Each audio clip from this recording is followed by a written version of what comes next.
الرحمن الرحیم۔ آج قائد اعظم محمد علی جناح کی یوم پیدائش پر میں Muhammad Kamran Khan Tessori governor Sindh, chief minister Sindh Syed Murad Ali Shah sahab, ان کے کیبنٹ کے ممبران، آئی جی سندھ اور کمشنر کراچی کے ہمراہ یہاں آج مزار قائد پر حاضری کے لیے پیش ہوئے۔ قائد اعظم محمد علی جناح کی یوم پیدائش ہمیں قومی یکجہتی، قربانی اور عزم نو کی یاد دلاتی ہے۔ قائد اعظم محمد علی جناح نے اپنی حکمت عملی سے ہمیں یہ آزاد ملک پاکستان دلایا، جس میں آج ہم سب آزادی کا سانس لیتے ہیں۔ قائد اعظم محمد علی جناح نے جو اصول اس قوم کے لیے بنا کے چھوڑے، اگر آج ہماری تمام سیاسی قیادتیں اور نوجوان نسل اس پر عمل کر لے تو پاکستان کی ترقی، سالمیت اور خوشحالی یقینی ہو سکتی ہے۔ اللہ تعالیٰ نے رمضان المبارک میں یہ پیارا وطن پاکستان ہمیں عطا کیا ہے، اور آج کئی سالوں کے بعد میں یہ سمجھتا ہوں کہ جہاں 2025 ہمیں کئی شہادتوں اور شہیدوں کی یاد دلاتا رہے گا، وہاں کیونکہ سال کا آخر ہے اور اب ہم کچھ ہی دنوں بعد نئے سال میں شامل ہو جائیں گے، لیکن 2025 پاکستان کی تاریخ میں سنہری لفظوں سے بھی لکھا جائے گا، جہاں پاکستانی قوم نے اپنے سے کئی گنا زیادہ طاقتور ملک سے جنگ جیتی ہے، ہم ایک فاتح قوم قرار پائے ہیں دنیا میں، اور آج واشنگٹن میں ایک جدیرے نے یہ تحریر لکھ چھوڑی ہے کہ پاکستان کئی برسوں کے بعد دنیا میں توجہ کا مرکز بن گیا ہے۔ پاکستان نے اپنی بہترین حکمت عملی سے یہ ثابت کر دیا ہے، یہ میں نہیں کہہ رہا، یہ ان کا ایک اور میگزین فارن پالیسی لکھتا ہے کہ جو ٹرمپ کی خارجہ پالیسی ہے اس میں پاکستان ونر اور بھارت لوزر قرار دیا گیا ہے، اور آج اس فتح کا سہرا پاکستان کے فیلڈ مارشل جنرل حافظ عاصم منیر کے سر جاتا ہے، کیونکہ ان کی دو ٹوک پالیسیز نے آج پاکستان کو اپنے اس خطے میں اور دنیا میں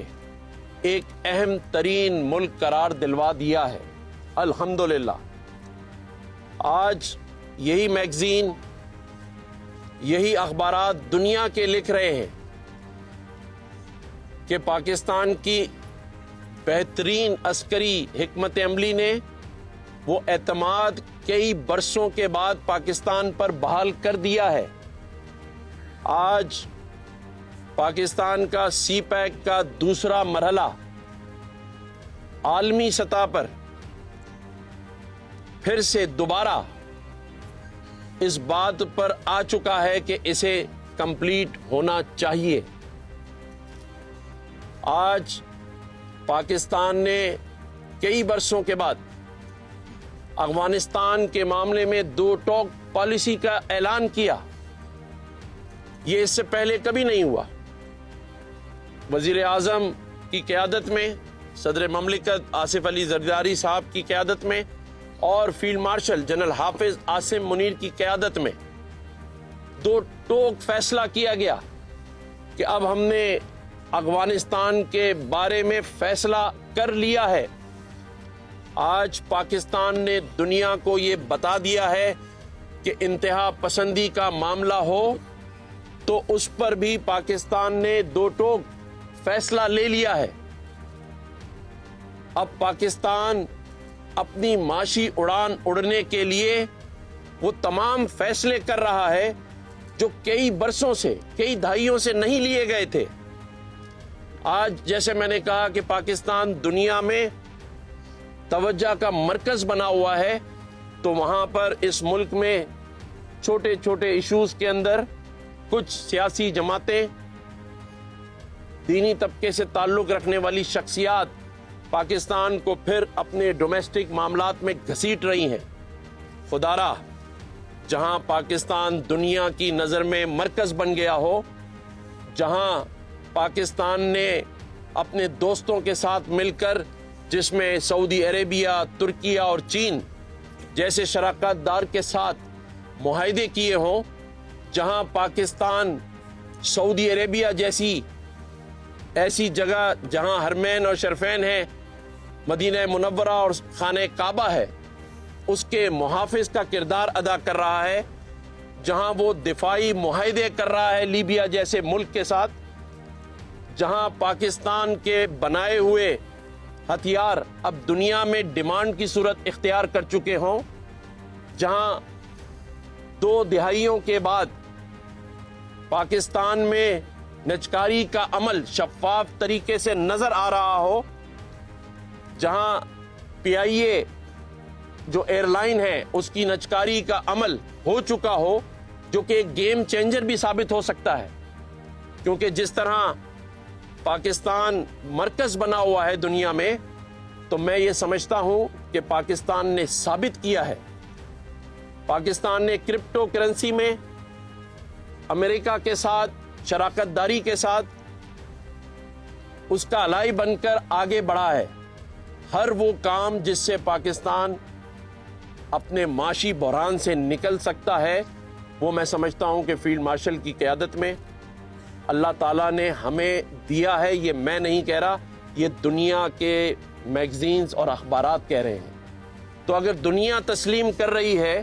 پاکستان کی بہترین سفارتکاری کو، پاکستان کی بہترین عسکری صلاحیت کو، اور پاکستان کے جو شراکت دار ہیں، جو کہ اب نظر آ رہا ہے، یو اے ای کے پریزیڈنٹ پاکستان آ رہے ہیں، اور پاکستان کے وزیر اعظم، پاکستان کے صدر کو، پاکستان کے آرمی چیف فیلڈ مارشل کو دنیا میں جو پروٹوکول دیا جا رہا ہے، یہ اس بات کی عکاسی ہے کہ واقعی پاکستان اپنی بہترین حکمت عملی، عسکری صلاحیت کی وجہ سے اور 5 گنا زیادہ طاقتور ملک کو شکست دینے کے بعد آج اس خطے میں ایک اہم ترین ملک بن چکا ہے۔ الحمدللہ پاکستان اللہ کی مہربانی سے ایک طاقتور ملک بن چکا ہے اور اسے دنیا تسلیم کر رہی ہے۔ خدارا اب ہمیں بھی تسلیم کر لینا چاہیے، خاص طور پر جو مذاکرات کو نہیں مانتے، پی ٹی آئی کے دوست، خاص طور پر اڈیالہ میں بیٹھا ایک مغرور اور تکبر زدہ شخص جس نے 4.5 سال کا تو حساب دیا نہیں اور دوبارہ حکومت میں آنے کے لیے اسلام آباد پر چڑھائی کرتا ہے۔ تو میں انہیں بتا دینا چاہتا ہوں کہ اس وقت اسلام آباد طاقت کا مرکز بن چکا ہے۔ الحمدللہ اب کوئی فائدہ نہیں ہوگا، بلکہ میں کہتا ہوں کہ ان سے مذاکرات بند کر دینے چاہیے، کیونکہ جب پاکستان کی ترقی کی بات ہو تو ایسے لوگوں سے مذاکرات کرنے ہی نہیں چاہیے جنہوں نے 4.5 سال پاکستان کو ترقی نہیں کرنے دی۔ پاکستان کی ترقی کی رکاوٹ میں ان کا پیر ہی بھاری تھا۔ آج پاکستان جس طرح دنیا میں اپنا مقام بنا چکا ہے، میں سمجھتا ہوں کہ پوری قوم کو اس پر مبارکباد دینی چاہیے کہ وہ ایک فاتح قوم ہے، اور اب مارکہ حق کے بعد مارکہ معیشت کے لیے ہم تیار ہیں، اور اللہ تعالیٰ نے چاہا تو جس طرح ہم نے بھارت سے جنگ جیتی ہے، اسی طرح دنیا سے معیشت کی جنگ جیت لیں گے، اور پاکستان میں جو 24 کروڑ لوگ کئی سالوں سے اس معیشت کی ثمرات کا انتظار کر رہے ہیں، وہ اسے ضرور ملے گا انشاءاللہ تعالی۔ پاکستان کی تمام فورسز نے شہادتیں دی، افواج پاکستان نے، ہماری پولیس نے،